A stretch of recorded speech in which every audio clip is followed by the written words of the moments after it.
Hello दोस्तों, आज हम इसमें पढ़ाने जा रही हूँ जो हमारा सीटेट का एक महत्वपूर्ण टॉपिक है। जो हमारे वैज्ञानिक हैं लॉरेंस कोहलबर्ग का नैतिक सिद्धांत। इसमें हम दो वैज्ञानिक करा चुके हूँ जो हमारे पियाजे जी हैं, उनका संज्ञानात्मक सिद्धांत है। और वाइगोस्की जी हैं, उनका सांस्कृतिक और सामाजिक सिद्धांत है, वो हम करा चुकी हूँ। और वृद्धि और विकास के बारे में डिटेल से पढ़ा चुकी हूँ। अगर आपने वो हमारे वीडियो ना देखे हैं तो आप उन्हें देख सकते हो। और इसमें हम लॉरेंस कोहलबर्ग का नैतिक सिद्धांत कराने जा रहे हैं। तो देखते हैं हमारे जो मनोवैज्ञानिक है लॉरेंस कोहलबर्ग इनका सिद्धांत क्या है। तो लॉरेंस कोहलबर्ग का अमेरिका के मनोविज्ञान, जो हमारे कोहलबर्ग थे वे अमेरिका के मनोवैज्ञानिक थे जिन्होंने नैतिकता का सिद्धांत, जो हमारे कोहलबर्ग जी थे इन्होंने नैतिकता का सिद्धांत दिया, नैतिक विकास का सिद्धांत। तो उन्होंने बताया नैतिकता क्या है। पहले हम देखते हैं नैतिकता क्या होती है। वह गुण जिसमें हम सही गलत की पहचान करते हैं। नैतिकता हमारी वो होती है जिसमें हम सही गलत की पहचान करते हैं, उसी को हम नैतिकता कहते हैं। बच्चे अपने सामाजिक परिवेश से ही नैतिकता और नैतिकता जानते हैं। जो हमारे बच्चे होते हैं वो अपने समाज से सीखते हैं नैतिकता क्या है, अनैतिकता क्या है। वो खुद नहीं जानते, वो अपने समाज से सीखते हैं। तो देखते हैं नैतिक दुविधा क्या है। जो नैतिक दुविधा होती है वो क्या होती है। सही और गलत के बारे में निर्णय ना लेने की स्थिति नैतिक दुविधा कहलाती है। जो हमें कोई समस्या हुई है तो उसके बारे में ना सही और गलत के बीच में डिफरेंस निर्णय नहीं ले पा रहे हैं, तो उसी को हम नैतिक दुविधा कहते हैं। उदाहरण के तौर पे हम देख सकते हैं हिंज हिंज अगर चोरी करेगा तो उसे पुलिस पकड़े। जो हिंज था वो अगर चोरी करता तो उसे पुलिस पकड़ लेती, और अगर चोरी ना करता तो उसकी पत्नी मर जाती। तो वो नैतिक दुविधा के अंदर फंसा हुआ था। वो एक निर्णय नहीं ले पा रहा था कि उसे क्या करना चाहिए, कि उसे चोरी कर लेनी चाहिए या तो उसे नहीं करनी चाहिए। अगर नहीं करता तो उसकी पत्नी मर जाती। तो वह एक नैतिक दुविधा के अंदर फंसा हुआ था। नैतिक तर्कना क्या है। सही और गलत के बारे में डिसीजन लेने में शामिल प्रक्रिया को नैतिक तर्कना कहते हैं। सही और गलत में किसी को एक को चुनना। जो अगर हम सही और गलत के बीच एक को चुन लेते इसी को नैतिक तर्कना कहते हैं। जैसे हिंज ने चोरी को चुना। कोहलबर्ग के नैतिक सिद्धांत देखते हैं क्या है। इसमें हम पहला देखते हैं प्राक रूढ़िगत नैतिकता का स्तर। इसमें पहला स्तर क्या दिया गया है, 4 से और 10 वर्ष के बीच जो होता है, इस अवस्था में नैतिकता शून्य होती है। जो 4 से 10 वर्ष की होती है इसमें बच्चों के अंदर नैतिकता नहीं होती है, यानी बच्चों में सही गलत के बारे में पता नहीं होता है। बच्चे जो होते हैं उन्हें सही और गलत के बारे में इसमें नहीं पता होता। जो हमारी नैतिकता का स्तर जो होता है उसमें बच्चों को सही और गलत के बारे में नहीं पता होता। जो 4 से 10 वर्ष के बीच के बच्चे होते हैं, इस अवस्था में नैतिकता तर्कना दूसरे लोगों के मानकों से अनुसार होती है। इसमें बच्चे जो अपना निर्णय लेते हैं वे दूसरों के अनुसार ले लेते हैं। जैसे इसमें इन्हें हम दो वर्गों में बांटा गया है। जैसे पहला वर्ग हम देख सकते हैं दंड एवं आज्ञा पालन उन्मुखता। तो ये हमारी क्या है, इसमें बच्चे की नैतिकता समाज और आज्ञा पालन पर आधारित होती है। इसमें क्या होती है, बच्चे समाज के अनुसार आज्ञा का पालन करते हैं। समाज ने जैसा बोल दिया उसी को बच्चे मान लेते हैं और उसी का पालन करने लगते हैं। जैसे जब हम समझते हैं जब हिंज ने चोरी की तो बच्चों ने सोचा कि अगर वह चोरी करेगा तो उसे सजा मिलेगी। तो इसमें बच्चे क्या है, समाज पे डिपेंड होते हैं। जैसे समाज ने नियम बना दिए वैसे ही बच्चा इसमें मान लेता है। उसने सोचा कि अगर हिंज चोरी करता है तो उसे पुलिस पकड़ ले जाएगी।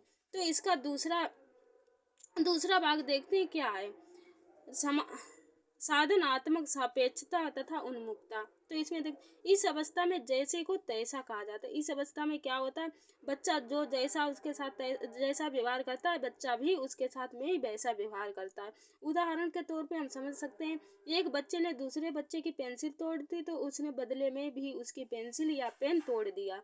तो इसमें क्या होता है, बच्चा जैसे के साथ में वैसा ही करता है। जैसा उसके साथ व्यवहार किया गया है बदले में वह तैसे उसके साथ में ही वैसा व्यवहार करेगा। तो इसका दूसरा स्तर देखते हैं, रूढ़िगत नैतिकता का स्तर क्या है। 10 से 13 जी हमारा रूढ़िगत नैतिकता का स्तर होता है 10 से 13 वर्ष के बीच के बच्चों के अंदर होता है।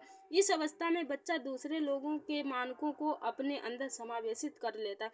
इस अवस्था का बच्चा क्या करता है कि दूसरे के विचारों को अपने अंदर भी समावेशित कर लेता है, कि बच्चे जैसा दूसरा बोल रहा है वैसा ही वो भी मान लेता है तथा उसी के अनुसार सही और गलत का निर्णय लेता है। जैसे देखते हैं अच्छा लड़का लड़की बनने की उन्मुखता। इसमें दूसरों के साथ भला बनकर अनुमोदन अर्जित करता है। जैसे गोल्डन रूल विचार इसी अवस्था में होता है। इसमें बच्चा क्या करता है, दूसरे को अपने आप को दूसरे को दिखाने के लिए अच्छा प्रदर्शन करता है, अच्छा बनने की कोशिश करता है। और दूसरा देखें इसका क्या, कानून एवं व्यवस्था का उन्मुखता। तो इसमें बच्चा कानून तथा सामाजिक व्यवस्था को बनाए रखने की भावना विकसित होती है। इसमें बच्चा क्या होता है, जो कानून व्यवस्था बनाई गई है उसी को बनाए रखने की भावना अपने अंदर विकसित रखता है। क्योंकि उसके पापा का एक्सीडेंट हो गया तो रेड लाइन पार करते हुए, इसीलिए वह ऐसा नहीं करा। इसमें क्या है, समाज ने जो नियम बनाए हैं उसी को बच्चा पालन कर रहा है। अगर उसके पापा या उसके दोस्त या उसके किसी भी कि अगर मृत्यु हो जा रही है, अगर एक्सीडेंट हो गया या कोई भी मतलब दिक्कत हो गई और रेड लाइट है, तो वो उसे पार नहीं करता, वो उस नियम को नहीं तोड़ रहा है। क्योंकि उसने समाज के जो नियम है उनको एक्सेप्ट कर लिया है, उन्हीं को वह मान रहा है, उन्हीं के अनुसार वह कार्य को कर रहा है। तो क्या है, इसीलिए उसने अपने पापा की जान नहीं वो बचाने नहीं गया। अगर वो बचाने जाता तो उसे कानून तो टूट जाता, इसीलिए उसने ऐसा नहीं किया। और इसमें देखते हैं तीसरा जो स्तर क्या है, उत्तर रूढ़िगत नैतिकता का सिद्धांत। नैतिकता क्या है, नैतिकता का स्तर जो तीसरा हमारा स्तर दिया गया है वह क्या है, उत्तर रूढ़िगत नैतिकता। ये 13 वर्ष के जो ऊपर के बच्चे होते हैं उनके अंदर होता है। इसमें डिसीजन खुद के लिए जाते हैं। इसमें बच्चा क्या करता है, अपने खुद के डिसीजन लेता है, ना कि समाज के जरिए क्या सही और क्या गलत है। इसमें बच्चा क्या, अगर उसे जो भी सही लग रहा है वो वही करता है, वो इस समाज पर निर्भर नहीं होता। उसे अगर सही लग रहा है कि ऐसा करना सही है तो वो वैसा ही काम करता है। उसे समाज से कोई भी लेना देना नहीं होता कि समाज जैसा बोलेगी हमें वैसा ही करना है, उसके वो अपने अनुसार कार्य को करता है। जैसे सामाजिक अनुबंधन उन्मुख था। इसमें किशोर वह मानता है जो उसके नियम लोगों के लिए भले के लिए होते। इसमें बच्चा ये बात मानता है कि उसके जो नियम हर समाज के लिए भले के लिए हो, किसी को परेशानी ना हो, उस नियम को वह मानता है। अगर किसी नियम से किसी का नुकसान हो रहा, अगर कोई समाज ने नियम बना दिया, अगर किसी का नुकसान हो रहा है तो ऐसे नियमों को तोड़ देना चाहिए, तो ऐसे नियमों को वह तोड़ देता है। जैसे अगर रेड लाइन तोड़कर उसके पापा या किसी की जान बच सकती है तो उसे रेड लाइन को वो तोड़ देगा।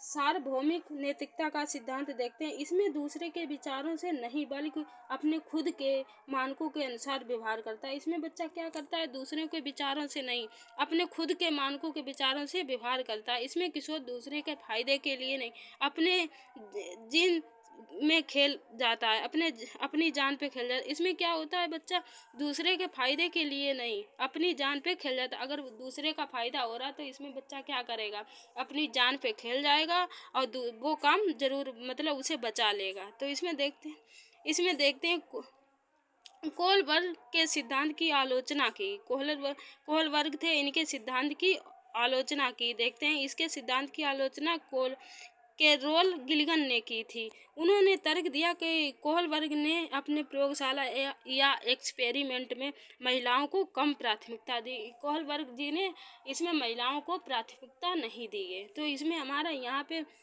टॉपिक समाप्त होता है। चलो मिलते हैं नेक्स्ट टॉपिक और नेक्स्ट वीडियो के साथ।